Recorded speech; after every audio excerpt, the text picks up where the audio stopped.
ബഹുമാന്യരായ സഹോദരിമാരെ, സഹോദരന്മാരെ, അള്ളാഹു റബ്ബുൽ ഇസ്സത്തിൻ്റെ കൽപ്പനാ നിർദ്ദേശങ്ങൾ ജീവിതത്തിൻ്റെ മുഴുവൻ മേഖലകളിലും പാലിക്കണമെന്ന് എന്നോടെന്ന പോലെ നിങ്ങളോടും ഉപദേശിക്കുകയാണ്. ഊസൈക്കും വ ഇയ്യായ ബിത്തഖ്വല്ലാ.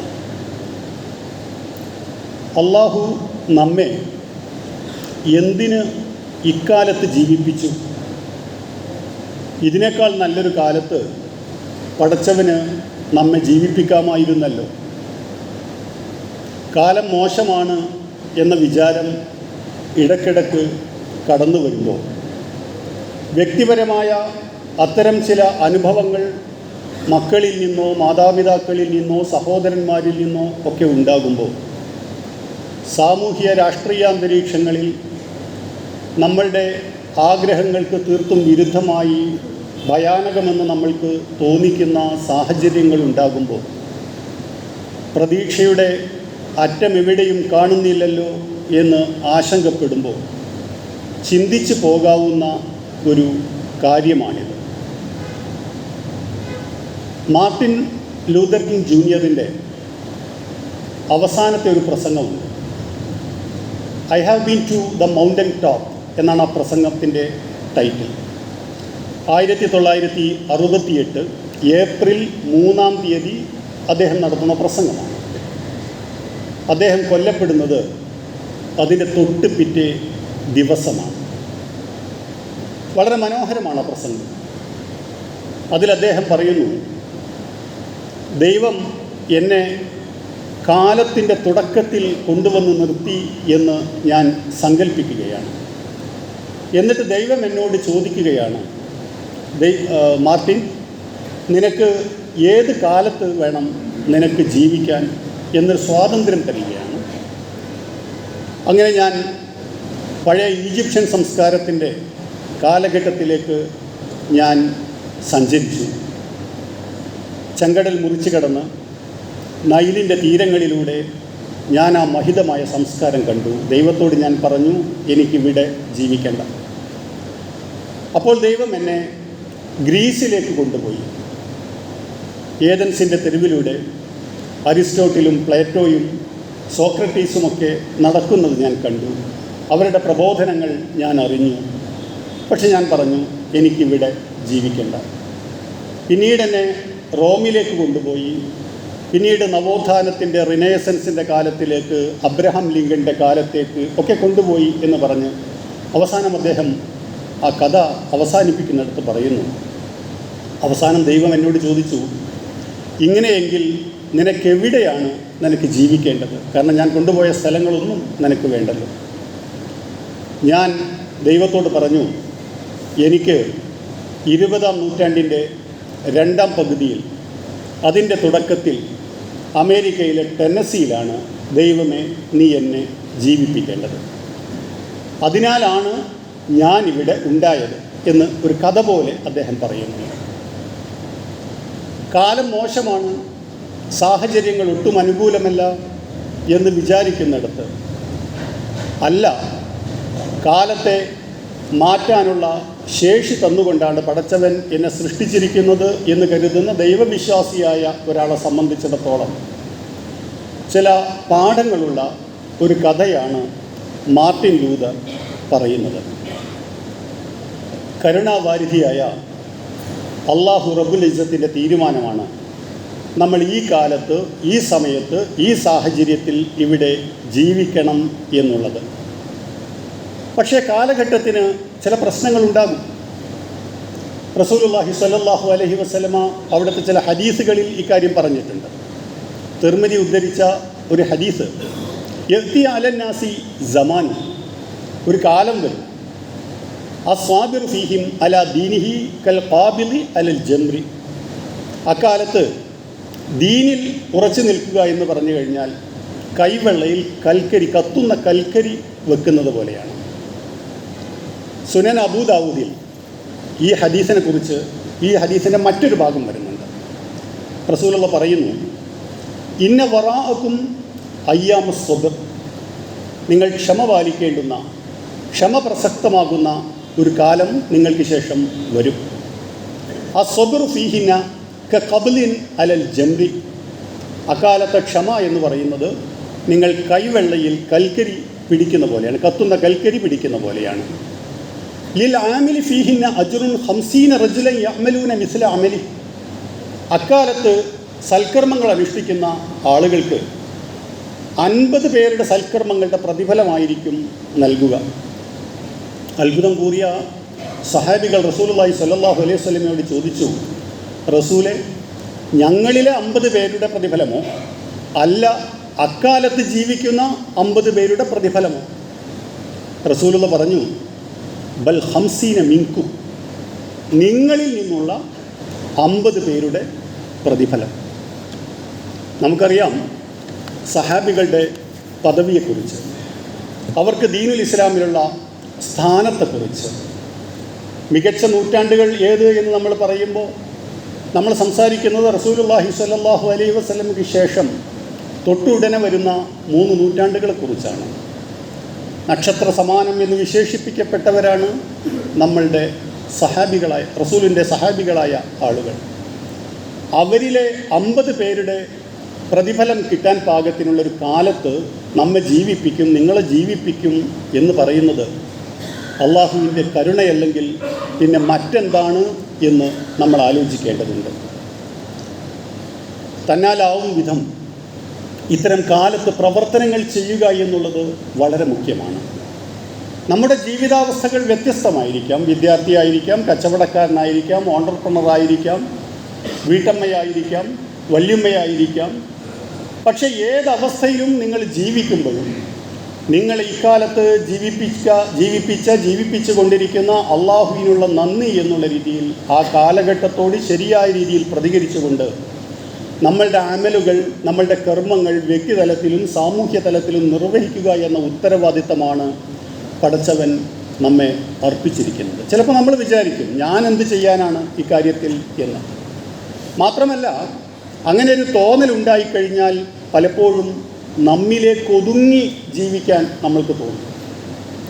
നമ്മൾ വിചാരിക്കും, നമ്മൾക്കാണ് പ്രശ്നം, നമ്മുടെ വീട്ടിലാണ് സംഘർഷങ്ങൾ, നമ്മുടെ കുട്ടികളാണ് ഏറ്റവും അനുസരണക്കേട് കാണിക്കുന്നവർ എന്ന് നാം വിചാരിക്കും. നേരത്തെയൊക്കെ സാമൂഹ്യ പ്രശ്നങ്ങൾ ഇടപെട്ടിരുന്ന ആളുകൾ ഇത്തരം പ്രതിസന്ധികൾ വന്നു കഴിയുമ്പോൾ വെറുതെ എന്തിനാണ് ആരാൻ്റെ പ്രശ്നത്തിൽ ഇടപെടാൻ പോകുന്നത്, എടുക്കാൻ മാത്രം പ്രശ്നം ഇവിടെ തന്നെ ഉണ്ടല്ലോ എന്ന തോന്നലിലായിക്കൊണ്ട് തന്നിലേക്ക് തന്നെ ഒതുങ്ങിപ്പോകാവുന്ന സാഹചര്യങ്ങളുണ്ടാകും.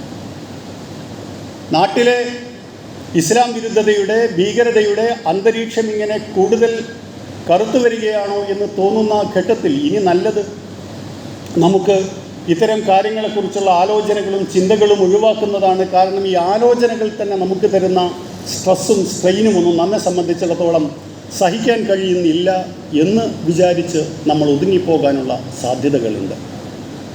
പക്ഷെ മുസ്ലിമിനെ സംബന്ധിച്ചിടത്തോളം അത്തരമൊരു ഓപ്ഷൻ ഇല്ല എന്നുള്ളതാണ് യാഥാർത്ഥ്യം. ഈ കാലഘട്ടത്തിൽ ജീവിച്ചുകൊണ്ട് തന്നെ ഈ കാലഘട്ടത്തോട് ശരിയായ രീതിയിൽ പ്രതികരിച്ചുകൊണ്ട് ഏറ്റവും ഉയർന്ന ദറജകളിൽ എത്തിപ്പെടാനുള്ള അവസരം തരാൻ വേണ്ടിയാണ് അള്ളാഹു നമ്മെ ഇക്കാലത്ത് കൊണ്ടുവന്നിരിക്കുന്നത് എന്ന ബോധം നമുക്കുണ്ടാവുക. അതിനനുസൃതമായ രീതിയിൽ നമ്മുടെ പ്രവർത്തനങ്ങൾ, നമുക്ക് ലഭ്യമായിരിക്കുന്ന പരിമിതമായ വിഭവങ്ങൾ വെച്ച്, സമ്പത്താവട്ടെ, സമയമാവട്ടെ, ഊർജമാവട്ടെ, ആരോഗ്യമാകട്ടെ, അതുപയോഗിച്ച് ഏറ്റവും മികച്ച അവസ്ഥകളിലേക്ക് എത്താൻ കഴിയുക എന്നുള്ളതാണ് പ്രധാനം. മഴമേഘങ്ങൾ പേരു പറഞ്ഞ ഒരു സാധാരണക്കാരൻ്റെ കഥ പഠിപ്പിച്ചിട്ടുണ്ട് ഹബീബായ റസൂലുള്ളാഹി സ്വല്ലല്ലാഹു അലൈഹി വസല്ലമ. മുസ്ലിം ഉദ്ധരിക്കുന്ന ഹദീസിൽ പറയുന്നു, ഒരാൾ ഒരിക്കൽ മേഘം സംസാരിക്കുന്നത് കേട്ടു. മേഘം പറയുന്നു, എനിക്ക് ഇന്ന ആളുടെ ഭൂമിയിൽ പോയി, അയാളുടെ പറമ്പിൽ പോയി പെയ്യണം. ഇത് കേട്ട ആൾ മേഘത്തെ പിന്തുടർന്നു. കുറേ കഴിഞ്ഞപ്പോൾ ആ കാർമേഘം പോയി ഒരു പ്രത്യേക സ്ഥലത്ത് പെയ്യുന്നു. അവിടെയുണ്ട് ഒരാളിരുന്ന് അയാളുടെ പറമ്പിലേക്കും കൃഷിയിടങ്ങളിലേക്കും ആ വെള്ളം അങ്ങനെ വഴിതിരിച്ചു വിടുന്നു. കേട്ട ആൾ ചോദിച്ചു, ഇത് കണ്ടു ചോദിച്ചു, എന്താണ് നിങ്ങളുടെ പേര്? അയാൾ പേര് പറഞ്ഞു. അപ്പോൾ ആ കൃഷിക്കാരൻ ചോദിച്ചു, എന്തിനാണ് നിങ്ങൾ എൻ്റെ പേരന്വേഷിച്ചത്? ഇയാൾ പറഞ്ഞു, മേഘങ്ങൾ എനിക്ക് ഇന്നയാളുടെ പറമ്പിൽ പോയി പെയ്യണമെന്ന് പറയുന്നത് ഞാൻ കേട്ടു. എന്താണ് നിങ്ങളുടെ തോട്ടം കൊണ്ട് ചെയ്യുന്നത്, ഇങ്ങനെ മേഘങ്ങൾ പോലും പറയാൻ മാത്രം എന്ന് ചോദിച്ചപ്പോൾ അയാൾ പറഞ്ഞു, ഞാൻ എൻ്റെ വിളവുകൾ കൊണ്ട് 1/3 ഞാൻ ദാനം ചെയ്യും, അർഹരായ ആളുകൾക്ക് ഞാൻ കൊടുക്കും. 1/3 എൻ്റെ കുടുംബത്തിന് വേണ്ടി ഞാൻ ചെലവഴിക്കും. 1/3 അടുത്ത കൊല്ലത്തെ വിളവിന് വേണ്ടി, കൃഷി ഇറക്കുന്നതിന് വേണ്ടി ഞാൻ മാറ്റിവെക്കും. റസൂലുള്ളാഹി സ്വല്ലല്ലാഹു അലൈഹി വസല്ലമ ഈ കഥയിൽ നമുക്ക് വേണ്ടി ഒളിപ്പിച്ചു വെച്ചിരിക്കുന്നത്, അല്ലെങ്കിൽ നമുക്ക് വേണ്ടി വ്യക്തമാക്കുന്നത് വലിയ ഒരു പാഠമാണ്. സാധാരണക്കാരനായ ഒരാൾ, നമ്മളൊക്കെ സാധാരണ ചെയ്യുന്ന കുടുംബത്തെ നോക്കുക, ദാനം ചെയ്യുക, അടുത്ത വർഷത്തേക്ക് വേണ്ടി പ്ലാൻ ചെയ്യുക എന്നൊക്കെ വിചാരിക്കുന്ന ചെറിയ കർമ്മങ്ങൾ പോലും മേഘങ്ങൾ അയാൾക്ക് വേണ്ടി അവിടെ പോയി പെയ്യാമെന്ന് തീരുമാനിക്കുന്ന പ്രകാരമുള്ള ഒരു ദർജയിലേക്ക് ഉയരാൻ കഴിയുമെന്നാണ് ഈ കഥയിലുള്ള പാഠം. അതിനാൽ നമ്മൾ ഒരിക്കലും നമ്മളെ ചെറുതായി കണ്ടുകൂടാ. നമ്മൾക്ക് കിട്ടിയ അവസരങ്ങളെ നമ്മൾ ഒരിക്കലും നിസ്സാരമായി കണ്ടുകൂടാ. ഇതിനേക്കാൾ മികച്ചൊരു കാലം വരും എന്ന് നമ്മൾ വിചാരിച്ചുകൂടാ. നമ്മൾക്ക് വിധിച്ചിരിക്കുന്നത് പോസിറ്റീവായി തന്നെ ഈ കാലമാണ് എന്ന് നമ്മൾ മനസ്സിലാക്കണം. അതിനാൽ കെട്ടകാലമെന്ന് നിങ്ങൾ വിചാരിക്കുന്ന കാലത്ത് തന്നെ അള്ളാഹുവിൻ്റെ മാർഗത്തിൽ ചെലവഴിക്കാൻ കഴിയുക, അവന് വേണ്ടി പ്രയത്നിക്കാൻ കഴിയുക എന്നുള്ളത് സവിശേഷമായ പദവിയാണ് എന്ന് അള്ളാഹു പറയുന്നുണ്ട്. സൂറ ഹദീദിലെ 10-ാമത്തെ ആയത്ത്, വമാ ലക്കും അല്ലാ തുൻഫിഖൂ ഫീ സബീലില്ലാഹി വലില്ലാഹി മീറാസുസ് സമാവാതി വൽ അർദ്. വലിയൊരു ചോദ്യം ചോദിക്കുകയാണ് അള്ളാഹു. എന്താണ് അള്ളാഹുവിൻ്റെ മാർഗത്തിൽ നിങ്ങൾക്ക് ചെലവഴിക്കാൻ ഇത്ര മടി? ഈ ആകാശഭൂമികളുടെ സകലതും അവൻ്റെ അനന്തരമാണല്ലോ. നമ്മൾക്ക് മറ്റൊരാൾക്ക് കടം കൊടുക്കാനുള്ള മടി വരുന്നതിൻ്റെ കാരണം തിരിച്ചടവിന് അയാൾക്ക് സാധ്യമാവുമോ എന്നുള്ളതാണ്. അത് നോക്കിയാണല്ലോ ബുദ്ധിയുള്ള ആളുകളൊക്കെ സാധാരണ കടം കൊടുക്കാറുള്ളത്. പക്ഷേ ആകാശഭൂമിയുടെ അധിപനായ, മുഴുവൻ ആധിപത്യത്തിൻ്റെയും സമ്പത്തിൻ്റെയും ഉടമയായ അള്ളാഹുവിൻ്റെ മാർഗത്തിൽ ചെലവഴിക്കും. അള്ളാഹുവിന് നിങ്ങൾ നല്ല കടം കൊടുക്കൂ എന്ന് പറയുമ്പോൾ നിങ്ങൾ ബേജാറാകുന്നത്? എന്തായിരിക്കണം നിങ്ങളുടെ ചെലവഴിക്കലിൻ്റെ സ്വഭാവം എന്ന് തുടർന്ന് പറയുന്നു. ലാ യസ്തവി മിൻകും മൻ അൻഫഖ മിൻ ഖബലിൽ ഫത്ഹി വഖാതൽ. വിജയത്തിന് മുമ്പ്, ഇസ്ലാം ജേതാവാകുന്നതിന് മുമ്പ് ചെലവഴിക്കുന്ന ആളുകളുണ്ട്. അന്നതിനു വേണ്ടി ത്യാഗപരിശ്രമങ്ങളും യുദ്ധങ്ങളും ചെയ്ത ആളുകളുണ്ട്. അവർക്ക് ഒരു കൂടിയ ദർജ, യഥാർത്ഥത്തിൽ അവർ മറ്റുള്ളവരെ പോലെ ആവുകയില്ല. അവർക്കെന്തുണ്ട്? ഉലായിക അഅ്ലബു ദറജതൻ മിനല്ലദീന അൻഫഖൂ മിൻ ബഅദു വഖാതലു. വിജയമൊക്കെ വന്നതിന് ശേഷം, അധികാരമൊക്കെ കിട്ടിയതിന് ശേഷം, ആധിപത്യം ഇനി മുഹമ്മദ് സല്ലല്ലാഹു അലൈഹി വസല്ലമക്കും കൂട്ടർക്കുമാണ് എന്ന് ഉറപ്പിച്ചതിന് ശേഷം തരുന്ന ആളുകൾ, അവരെ പോലെയല്ല അവർ. ഇലക്ട്രൽ ബോണ്ട് വരുമ്പോൾ ഭരണത്തിലിരിക്കുന്ന പാർട്ടിക്ക് പ്രതിപക്ഷത്തിരിക്കുന്ന ആളുകളുടെ 8-10 ഇരട്ടി കിട്ടും. കാരണം ഭരണത്തിലുള്ള ആളുകൾക്ക് കൊടുത്തു കഴിഞ്ഞാൽ കാര്യമുണ്ട്, മാനുഷികമായി സ്വാഭാവികമായി സംഭവിക്കുന്ന ഒരു കാര്യമാണ്. അതിനാൽ വിജയം വന്നതിന് ശേഷം, എല്ലാ പ്രശ്നങ്ങളും ഒടുങ്ങിയതിന് ശേഷം തങ്ങൾക്ക് ദീനിൻ്റെ മാർഗത്തിൽ എന്തെങ്കിലും ചെലവഴിക്കാം, സാമൂഹ്യ സേവനത്തിന് വേണ്ടി എന്തെങ്കിലും ചെയ്യാം എന്ന് വിചാരിച്ചു കഴിഞ്ഞാൽ നിങ്ങൾക്കൊരിക്കലും എത്താവുന്ന വലിയ ദറജയിൽ നിങ്ങൾക്കെത്താൻ കഴിയുകയില്ല. അതിനാൽ നമ്മുടെ മുന്നിലുള്ള ചോദ്യം പ്രയാസകരമാണ് എന്ന് നമ്മൾ കരുതുന്ന ഈ അവസ്ഥയിൽ തന്നെ നമ്മളുടെ എല്ലാ പ്രതീക്ഷയും അള്ളാഹുവിൽ അർപ്പിച്ചുകൊണ്ട് ദീനിനു വേണ്ടി, ദീനെന്ന് പറഞ്ഞാൽ ഒരു പുറത്തുള്ള ഒരു എക്സ്റ്റേണൽ ഏജൻസിയല്ല, ഇത് നമ്മളുടെ ജീവിതം തന്നെ സുഖകരമായ ഒരു അന്തരീക്ഷത്തിൽ ഈ ഭൂമിയിൽ നീങ്ങണമെന്നുണ്ടെങ്കിൽ ദീൻ മുന്നോട്ട് വെക്കുന്ന മൂല്യങ്ങൾ ഇവിടെ പ്രസരിച്ചേ മതിയാകും. മക്കളെക്കുറിച്ചുള്ള നമ്മുടെ ആശങ്ക അവർ വഴിപിഴച്ചു പോകുമോ എന്നാണല്ലോ.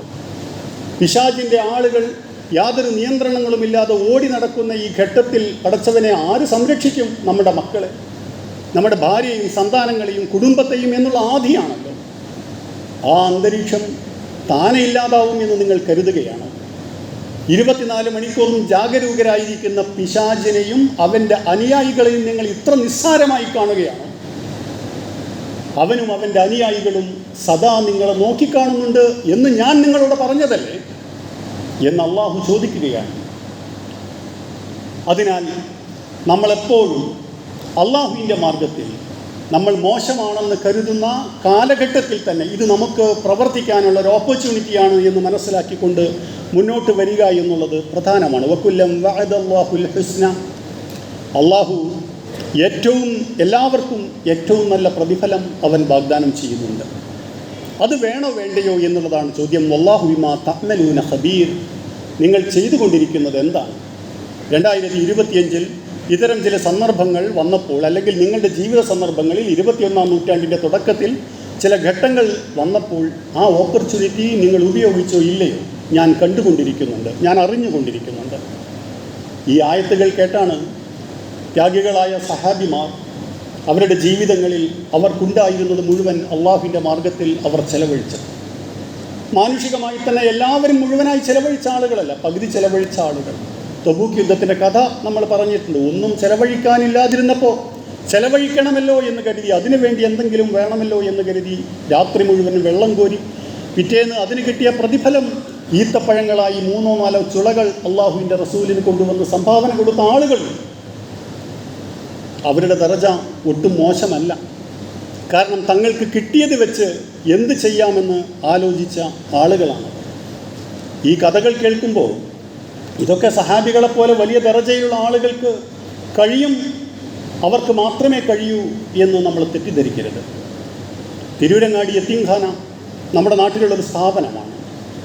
അതിൻ്റെ സ്ഥാപനത്തെക്കുറിച്ച്, അത് സ്ഥാപിക്കുന്ന ഒരു കഥയെക്കുറിച്ച് അതിൽ പങ്കുവഹിച്ച കെ ഉമർ മൗലവി അദ്ദേഹത്തിൻ്റെ ആത്മകഥയായ ഓർമ്മകളുടെ തീരത്തി എന്ന പുസ്തകത്തിൽ ആ ഭാഗം പറയുന്നുണ്ട്. 1940-കളിൽ കോളറ, 1921 ശേഷം ഇവിടെ ഉണ്ടായിരുന്ന മലബാറിലെ സാമൂഹ്യ സാഹചര്യം എന്ന് പറയുന്നത് അങ്ങേയറ്റത്തെ പരീക്ഷണത്തിൻ്റെയും ദാരിദ്ര്യത്തിൻ്റെതുമായിരുന്നു. 16,000-ഓളം ആളുകളെ കാണാതാവുകയും 10,000-ഓളം ആളുകൾ കൊല്ലപ്പെടുകയും ചെയ്ത, പുരുഷന്മാരായ ആളുകൾ കൊല്ലപ്പെടുകയും ചെയ്ത ഒരു ബ്രിട്ടീഷ് വിരുദ്ധ സമരത്തിൻ്റെ കഥ നമുക്കറിയുന്നതാണ്.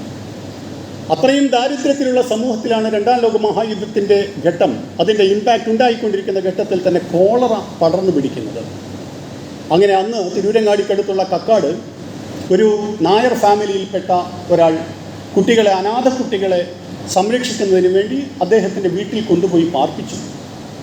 പക്ഷേ ദീർഘകാലം കുട്ടികളവിടെ പാർപ്പിച്ചു കഴിഞ്ഞാൽ കുട്ടികളുടെ സംസ്കാരം എന്തായി മാറും, ദീനീ വിദ്യാഭ്യാസത്തിൻ്റെ അവസ്ഥ എന്തായി മാറും എന്നുള്ള ആലോചന സമുദായത്തെക്കുറിച്ചും സമൂഹത്തെക്കുറിച്ചും ആലോചിക്കുന്നവർക്കുണ്ടായി. ഉമർ മൗലവി പറയുന്നു, ഞാൻ തിരൂരങ്ങാടിയിലെ നൂറുൽ ഇസ്ലാം മദ്രസയിൽ ഒരിക്കൽ പഠിപ്പിച്ചുകൊണ്ടിരിക്കുന്ന ഒരു രാവിലെ KM മൗലവി സാഹിബ് എൻ്റെ അടുത്തേക്ക് ഓടി വന്നു.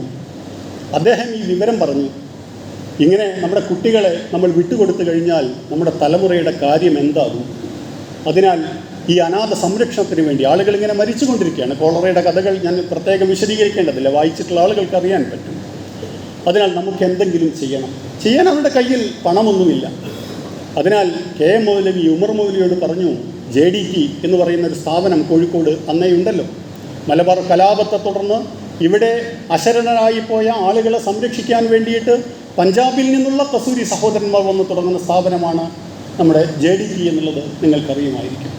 അവരോട് നമ്മൾക്ക് ബന്ധപ്പെട്ട് നോക്കാം. അങ്ങനെ ബന്ധപ്പെട്ടു. അതിൻ്റെ സെക്രട്ടറി വരാമെന്ന് സമ്മതിച്ച കഥ പറയുന്നുണ്ട്.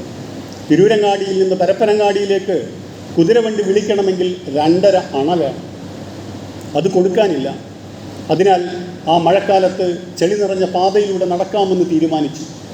വൈകുന്നേരം 6 മണിക്ക് വരേണ്ട മദ്രാസ് മെയിൽ വന്നത് രാത്രി 12 മണിക്ക് ശേഷം. അപ്പോഴാണ് ഉമർ മൗലവി പറയുന്നു, ഞാൻ ഓർത്തത് ഞാനൊരു അതിഥിയെ കൊണ്ടുപോകാനാണല്ലോ വന്നിരിക്കുന്നത്, എനിക്ക് അദ്ദേഹത്തെ ഞാൻ എങ്ങനെ തിരിച്ചു കൊണ്ടുപോകും? പക്ഷേ JDTയുടെ അസ്ലൻ സാഹിബ് അദ്ദേഹത്തോട് പറഞ്ഞു, നിങ്ങൾ വിഷമിക്കേണ്ട, നമുക്ക് നടക്കാം. കാരണം അദ്ദേഹവും സമൂഹത്തിന് വേണ്ടി നടക്കാൻ തീരുമാനിച്ച ഒരാളാണ്. അങ്ങനെ സുബഹി ബാങ്ക് കൊടുക്കുമ്പോഴേക്ക് അവർ നടന്നെത്തി പരപ്പനങ്ങാടിയിൽ നിന്ന് തിരൂരങ്ങാടിയിലേക്ക്. പിറ്റേന്ന് യോഗം കൂടി, ആളുകൾ ചർച്ച ചെയ്തു. അങ്ങനെ ചർച്ച ചെയ്തപ്പോൾ അസ്ലൻ സാഹിബ് പറഞ്ഞു, 50 കുട്ടികളെ നോക്കണമെങ്കിൽ 300 രൂപ നമ്മൾക്ക് കൊടുക്കും, 250 രൂപ JDT തരും, ബാക്കി 50 രൂപ നിങ്ങളുണ്ടാക്കണം. ഉമർ മൗലവി പറഞ്ഞു. പിന്നീടൊരു മൗനമാണ്. എല്ലാവരും പരസ്പരം നോക്കി. അന്ന് മാസം 4 രൂപ മാത്രം ശമ്പളമുള്ള ആളാണ് ഞാൻ എന്ത് ചെയ്യാനാണ്? അപ്പുറത്തുള്ള ആളുകളെല്ലാവരും മൗനം പാലിച്ചു നിന്നു. 250 രൂപ കൊടുക്കാമെന്ന് പറഞ്ഞിട്ട് 50 രൂപ കൊടുക്കാൻ അദ്ദേഹം പറയുകയാണ്. അതിഥിയെ കൊണ്ടുവരാൻ വേണ്ടി 2.5 അണ കുതിരവണ്ടിക്ക് വിളിക്കാനില്ലാത്ത ആളുകളാണ് നൂറുകണക്കിന് കുട്ടികളെ കൊണ്ടുവന്ന് സംരക്ഷിക്കണമെന്ന് ആലോചിക്കുന്നത് എന്നുള്ളത്. എല്ലാവരും മൗനം പാലിച്ചപ്പോൾ MK ഹാജി സാഹിബ് എഴുന്നേറ്റ് നിന്ന് പറഞ്ഞു, നമ്മൾ പാവങ്ങളാണ്, പക്ഷെ പടച്ചവൻ പാവമല്ല, പടച്ചവൻ ദരിദ്രനല്ല, അവൻ നമ്മെ സഹായിക്കും. അതാണ് ഞാൻ നേരത്തെ പറഞ്ഞ എഴുന്നേറ്റ് നിൽക്കുക എന്ന് പറയുന്ന ഒരു കാര്യം. തിരൂരങ്ങാടി യത്തീംഖാന ഉണ്ടാക്കിയ സാമൂഹ്യ മാറ്റത്തെക്കുറിച്ച് ഞാൻ നിങ്ങളോട് വിശദീകരിക്കേണ്ട ആവശ്യമില്ല. മുസ്ലിം സമൂഹത്തിൻ്റെ സാമൂഹ്യമായ മുന്നാക്കാവസ്ഥയിലേക്ക് അതിനെ എത്തിക്കുന്നതിൽ വലിയൊരു ഏണിയായി വർത്തിച്ച സ്ഥാപനമാണ്. അന്ന് ഒരാൾ ആ കൂട്ടത്തിൽ നിന്ന് നമുക്കത് ചെയ്യാം എന്ന് പറഞ്ഞില്ലായിരുന്നെങ്കിൽ എന്താണ് സംഭവിക്കുക? ആലോചനകൾ മാത്രമായി, ആക്ഷനുകളില്ലാതെ ആ യോഗം പോയി. ഇങ്ങനെ നിൽക്കാൻ നമ്മൾക്ക് കഴിയുന്നുണ്ടോ എന്നുള്ളതാണ് നമ്മൾ ആലോചിക്കേണ്ടുന്ന ഒരു കാര്യം. സർ സയ്യിദ് അഹമ്മദ് ഖാനെ കുറിച്ച് ഞാൻ ആലോചിക്കാറുണ്ട്. ഇതിനേക്കാൾ ഭീകരമായ അന്തരീക്ഷം മുസ്ലിം സമൂഹം, ബ്രിട്ടീഷ് ഗവൺമെൻറ് നിരന്തരമായ പീഡനം അനുഭവിക്കുന്ന സമയത്ത് ഒരു യൂണിവേഴ്സിറ്റി സ്ഥാപിക്കണം എന്ന് അങ്ങനെ വിചാരിച്ചു. അതെ, യൂണിവേഴ്സിറ്റി പോയിട്ട് ഒരു കോളേജ് നടത്താൻ പോലും ആളെ കിട്ടുന്നില്ല. അങ്ങോട്ട് പൈസ തരാമെന്ന് പറഞ്ഞിട്ട് പോലും ആളെ കിട്ടുന്നില്ല. അദ്ദേഹം അറിയുന്നില്ല അദ്ദേഹത്തിൻ്റെ സ്ഥാപനം യൂണിവേഴ്സിറ്റിയായി മാറിയെന്ന്. കാരണം അത് 1920-ലാണ്. 1899 അദ്ദേഹം മരിക്കുന്നുണ്ട്. കഴിഞ്ഞ 75 കൊല്ലത്തെ അല്ലെങ്കിൽ കഴിഞ്ഞ 150 കൊല്ലത്തെ എന്ന് ഞാൻ പറയും, ഇന്ത്യൻ മുസ്ലിങ്ങളുടെ ഓരോ സ്റ്റെപ്പിലും ആ തീരുമാനത്തിൻ്റെ ഒരു ഇമ്പാക്റ്റ് ഉണ്ട്. അങ്ങനെ ആയിത്തീരാൻ കഴിയും. നമ്മളെപ്പോലെയുള്ള സാധാരണക്കാരായ ആളുകൾ, സാധാരണ ഒരു ഗവൺമെൻറ് ഉദ്യോഗസ്ഥനായ ഒരാൾ, ബ്രിട്ടീഷ് ഗവൺമെൻറ്റിൽ ഉദ്യോഗം വഹിച്ചിരുന്ന ഒരാൾ സമൂഹത്തെക്കുറിച്ച് ആലോചിച്ചപ്പോൾ, ചിന്തിച്ചപ്പോഴുണ്ടായ മാറ്റമാണ് ഇത് എന്ന് നമ്മളറിയണം. ഈ തിരൂരങ്ങാടി യത്തീംഖാനയെക്കുറിച്ച് ആലോചിക്കുമ്പോൾ ഗൾഫില്ല എന്നുള്ളത് നമ്മളറിയണം. സാമ്പത്തികമായ മറ്റ് സോഴ്സുകളില്ല എന്നുള്ളത് നമ്മളറിയണം. ഏതെങ്കിലുമൊക്കെ സാമ്പത്തികമായി കഴിവുകളുള്ള കുടുംബങ്ങൾ പൈസയില്ലെങ്കിൽ ഒരുപക്ഷെ അവരുടെ സ്ഥലം ഒരുപക്ഷെ ദാനമായി കൊടുത്തേക്കാം. പക്ഷെ അന്നും അവർ അള്ളാഹുവിൽ പ്രതീക്ഷയർപ്പിച്ച് കൊണ്ടുവന്ന കഥ ഞാൻ നിങ്ങളോട് പറയുന്നത് ഇതേതെങ്കിലും കാലത്ത് സംഭവിക്കാനുള്ളതല്ല. എല്ലാ കാലത്തും ഇത് സംഭവിക്കും എന്നുള്ളത് നിങ്ങളെ ഓർമ്മിപ്പിക്കാനാണ്. ഇത് സാമൂഹ്യ രംഗത്ത് മുഴുവൻ ബാധകമാണ്. നമ്മൾ വിചാരിക്കരുത് എന്നും ഈ അവസ്ഥ തുടരും, കൊണ്ടുവരുന്ന നിയമങ്ങളെല്ലാം പാസ്സാകുന്നു, എല്ലാം ജനവിരുദ്ധമായ കാര്യങ്ങൾ തന്നെ നടന്നുകൊണ്ടിരിക്കുന്നു. എന്തുകൊണ്ട് മുസ്ലിം സമൂഹം സജീവമായി സാമൂഹ്യ രംഗത്തേക്ക് ഇടപെടണം എന്നുള്ളത് ആലോചിച്ച് കഴിഞ്ഞാൽ നിങ്ങൾക്ക് മനസ്സിലാവും. ഇൻഡിഗോയുടെ സമരവുമായി ബന്ധപ്പെട്ട് എത്ര ആയിരക്കണക്കിന് ആളുകൾ ഈ രാജ്യത്ത് പ്രയാസം അനുഭവിച്ചു. ആളുകൾ വിചാരിക്കും, സൊസൈറ്റിയുടെ അപ്പർ എക്കലൻസിൽപ്പെടുന്ന സമൂഹത്തിൻ്റെ മേലേത്തട്ടിലുള്ള ആളുകൾ വിചാരിക്കും, ഇതൊക്കെ ആരെ ബാധിക്കാൻ, ഇതൊക്കെ സമൂഹത്തിലെ സാധാരണക്കാരനെയാണല്ലോ ബാധിക്കുക. മുസ്ലിം സമൂഹത്തിൻ്റെ പുറത്തുള്ള ആളുകൾ വിചാരിക്കും, വഖഫ് അങ്ങ് പിടിച്ചെടുത്ത് കഴിഞ്ഞാൽ ഇതെങ്ങനെയാണ് നമ്മളെ ബാധിക്കുക എന്നാണ് അത് വിചാരിക്കുന്നത്. ഒരു സമൂഹത്തിൻ്റെ വളർച്ചയുമായി ബന്ധപ്പെട്ടും അതിൻ്റെ തകർച്ചയുമായി ബന്ധപ്പെട്ടും വിശുദ്ധ ഖുർആൻ മുന്നോട്ട് വെക്കുന്ന ഒരു ചിത്രമുണ്ട്. ഒരു സമൂഹത്തിൻ്റെ നാശത്തിൻ്റെ കാരണങ്ങളായി വരിക, ഒരു സമൂഹമായി അത് നിലനിൽക്കാൻ ആവശ്യമായ അടിസ്ഥാന മൂല്യങ്ങളെക്കുറിച്ച് യാതൊരു ആദരവും ബഹുമാനവും ആ സമൂഹത്തിന് ഇല്ലാതായി പോകുമ്പോഴാണ് എന്നുള്ളത് നമ്മളറിയണം. അതിനാൽ ഇത് പാവപ്പെട്ടവരെ മാത്രം അല്ലെങ്കിൽ മുസ്ലിം സമൂഹത്തിൽപ്പെട്ടവരെ മാത്രം ബാധിക്കുന്ന ഒരു പ്രശ്നമായിക്കൊണ്ടല്ല ഈ വെറുപ്പിൻ്റെ, ഏകാധിപത്യത്തിൻ്റെ ഈ അന്തരീക്ഷം ഉണ്ടാവുക എന്നുള്ളത് നമ്മളറിയണം. മറിച്ച് ഇസ്ലാം മുന്നോട്ട് വെക്കുന്ന മൂല്യങ്ങൾ മുസ്ലിം സമൂഹത്തിന് മേൽക്കൈ കിട്ടുക എന്നുള്ളതല്ല, മറിച്ച് നീതിയെ സംബന്ധിച്ച മുഴുവൻ മനുഷ്യരും ആദരവർഹിക്കുന്നവരാണ് എന്ന ഇസ്ലാമിൻ്റെ അടിസ്ഥാന മൂല്യം ഈ ഇവിടെ തകർക്കപ്പെട്ടുകൊണ്ടിരിക്കുമ്പോൾ ഉത്തരവാദിത്തങ്ങൾ വളരെ വലുതാണ് എന്നുള്ളത് നമ്മൾ തിരിച്ചറിയണം. ഖുർആനിലേക്ക് നോക്കണം നമ്മൾ. നിങ്ങൾ വിചാരിക്കും ഇതൊക്കെ ഇങ്ങനെ പടർന്ന് പന്തലിച്ച് നിൽക്കുന്നത് കാണുമ്പോൾ കാലാകാലം ഇങ്ങനെ തന്നെയാണെന്ന്. സ്പാനിഷ് എംപയറിനെ കുറിച്ച്, ബ്രിട്ടീഷ് എംപയറിനെ കുറിച്ച്, സോവിയറ്റ് യൂണിയനെ കുറിച്ച് ഒക്കെ അങ്ങനെയാണ് വിചാരിച്ചത്. സാക്ഷാൽ ഫിറഔൻ എന്ന് പറയുന്ന ഇതിൻ്റെ എല്ലാം റെപ്രസെൻറ്റേഷനായ ഒരാളെക്കുറിച്ച് വിശുദ്ധ ഖുർആൻ ആവർത്തിച്ച് പറയുന്നുണ്ട്. ഫിറഔനും അങ്ങനെ തന്നെയാണ് വിചാരിച്ചത്. പക്ഷെ അള്ളാഹു കൃത്യമായി പറയുന്നുണ്ട്, വമസലു കലിമത്തിൻ ഖബീസത്തിൻ കശജറത്തിൻ ഖബീസത്തിൻ ഇജ്തുസത് മിൻ ഫൗഖിൽ അർളി മാലഹ മിൻ ഖറാർ. വലിയ വടവൃക്ഷം നിങ്ങൾ വിചാരിക്കും, പക്ഷെ അതിൻ്റെ അടിസ്ഥാനം തന്നെ ശരിയല്ല. അതിങ്ങനെ മണ്ണിൻ്റെ മുകളിലുള്ള, കുറച്ച് പാറയുടെ മുകളിലുള്ള ചെറിയൊരു മണ്ണിലിങ്ങനെ വേരാഴ്ത്തി നിൽക്കുകയാണ്. അങ്ങനെയുള്ള മരങ്ങൾക്കാണ് ഒരു തള്ള്, ഒരു കാറ്റ്, അത് മതി അതിനെ തകരാൻ. ഒരിക്കലും അതിന് അടിസ്ഥാനമില്ല എന്നുള്ളത് നിങ്ങളറിയണം. ഭൂതലത്തിൽ നിന്ന് പിഴുതെടുക്കപ്പെട്ടതാണ് ചീത്ത വചനം. അതിനടിസ്ഥാനമാക്കിയുള്ള ജീവിത കാഴ്ചപ്പാടുകൾ, അതിനടിസ്ഥാനമാക്കി ഉണ്ടാകുന്ന മുഴുവൻ സാമൂഹ്യ സംവിധാനങ്ങളും എന്ന് അള്ളാഹു പറയുമ്പോൾ പിന്നെ എന്താണ് ഒരു മാറ്റത്തിന് വേണ്ടി നമ്മുടെ വക സംഭാവനകൾ അർപ്പിക്കാതിരിക്കാൻ, നമ്മുടെ പ്രയത്നമില്ലാതിരിക്കാൻ നമുക്ക് ന്യായം? മാലഹാമ്യു ഖറാർ, നിലനിൽപ്പില്ല ഇത്തരം സംഗതികൾക്ക് എന്ന് പറയുന്നത് അള്ളാഹുവാണ്. അതിനാൽ നമ്മുടെ സങ്കടങ്ങൾ നമ്മൾ മാറ്റിവെക്കുക. ചിലപ്പോൾ നമ്മൾ വിചാരിക്കും ഇതിനേക്കാൾ മെച്ചപ്പെട്ട കാലമായിരുന്നല്ലോ എന്ന്, കുറച്ചുകൂടെ നേരത്തെ ജീവിച്ചിരുന്നെങ്കിൽ. അല്ല, മെച്ചപ്പെട്ട കാലം നമുക്ക് ഇത് തന്നെയാണ്. ഇനി നമ്മൾ 2045 50 അന്ന് ജീവിക്കുന്ന ആളുകൾ വിചാരിക്കും, അല്ലെങ്കിൽ അന്ന് ജീവിക്കുന്ന നമ്മുടെ അടുത്ത തലമുറ വിചാരിക്കും 2025 എത്ര മെച്ചമായിരുന്നു കാര്യങ്ങൾ, അന്നൊരു തലമുറ ജീവിച്ചിരുന്നല്ലോ. എന്താണ് അവർക്ക് അള്ളാഹുവിനെ ആധാരമാക്കി അവരുടെ ത്യാഗപരിശ്രമങ്ങൾ അവർക്ക് ചെയ്യാൻ കഴിയാതിരുന്നത്, ആ അവസ്ഥയിൽ അവർക്ക് ചിന്തിക്കാതിരുന്നത് എന്നവർ നോക്കാതിരിക്കണമെങ്കിൽ ഇപ്പോൾ നമ്മൾ ആലോചിക്കണം. റസൂലുള്ളാഹി സ്വല്ലല്ലാഹു അലൈഹി വസല്ലമയുടെയും അവിടുത്തെ പ്രിയപ്പെട്ടവരായ സ്വഹാബികളുടെയും കഥകൾ കേൾക്കുമ്പോൾ ചിലപ്പോൾ നമുക്ക് തോന്നും നമ്മൾ ആ സദസ്സിൽ നമ്മൾ ഉണ്ടായിരുന്നെങ്കിൽ.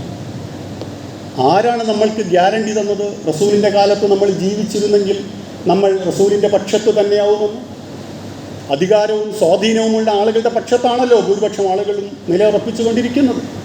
ഒരുപക്ഷെ ഉത്തുബക്കുമൊക്കെ ഇത് അബൂജഹലിനുമൊക്കെ അബൂലഹബിനുമൊക്കെ സിന്ദാബാദ് വിളിച്ച് അവരുടെ കൂട്ടത്തിൽ തന്നെ നടക്കാനായിരുന്നു നമ്മുടെ വിധി എന്നുള്ളത് നമ്മൾക്കറിയില്ലല്ലോ. അതിനാൽ നിങ്ങൾ വിഷമിക്കേണ്ട, ആ കാലത്ത് ജീവിക്കാൻ പറ്റിയില്ല എന്ന് വിചാരിച്ച്. കാരണം വിശുദ്ധ ഖുർആൻ മുഹാജിറുകളെ പരിചയപ്പെടുത്തുന്നുണ്ട്, അവരുടെ ദറജയെക്കുറിച്ച് സംസാരിക്കുന്നുണ്ട്. ഇപ്രകാരം നിങ്ങൾക്കും മുഹാജിറാകാൻ അവസരം വേണം. അള്ളാഹുവിൻ്റെ റസൂൽ നമ്മെ പഠിപ്പിക്കുന്ന പാഠം അൽ ഇബാദത്തു ഫിൽ ഹർജി കഹിജ്റത്തിൻ ഇലൈ.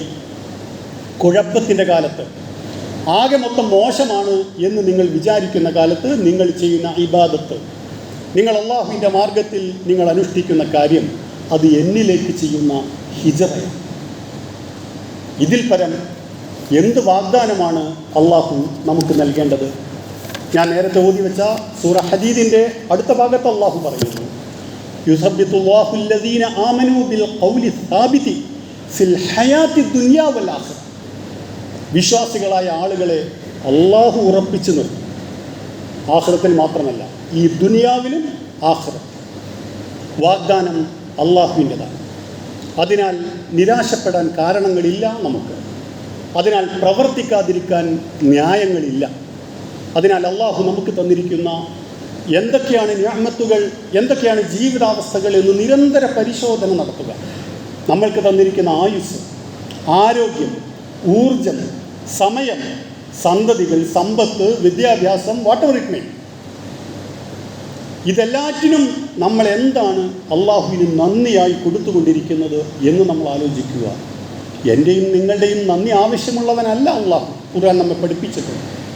മറിച്ച് നിങ്ങൾക്ക് ജീവിതത്തിൽ ഉന്നതമായ വിജയം കരസ്ഥമാക്കണം, ജന്നാത്തുൽ ഫിർദൗസിൽ നിങ്ങൾക്ക് എത്തിച്ചേരണം. അതിന് പറ്റിയ സമയത്ത്, അതിന് പറ്റിയ സന്ദർഭത്തിൽ, അതിന് പറ്റിയ കുടുംബത്തിൽ നമ്മെ ജനിപ്പിച്ചവനാണ് അള്ളാഹു. ആ ബോധത്തോടുകൂടി നമ്മളുടെ ജീവിതത്തിൻ്റെ ഡയറക്ഷൻ കൃത്യമാക്കാനും അള്ളാഹുവിൻ്റെ ദീനിൻ്റെ പ്രവർത്തകരായി മാറുവാനും മാറ്റങ്ങൾ ഉണ്ടാക്കാൻ ശ്രമിക്കുന്ന ആളുകളുടെ കൂട്ടത്തിൽപ്പെടുവാനും അള്ളാഹു നമ്മെ സഹായിക്കുമാറാണ്.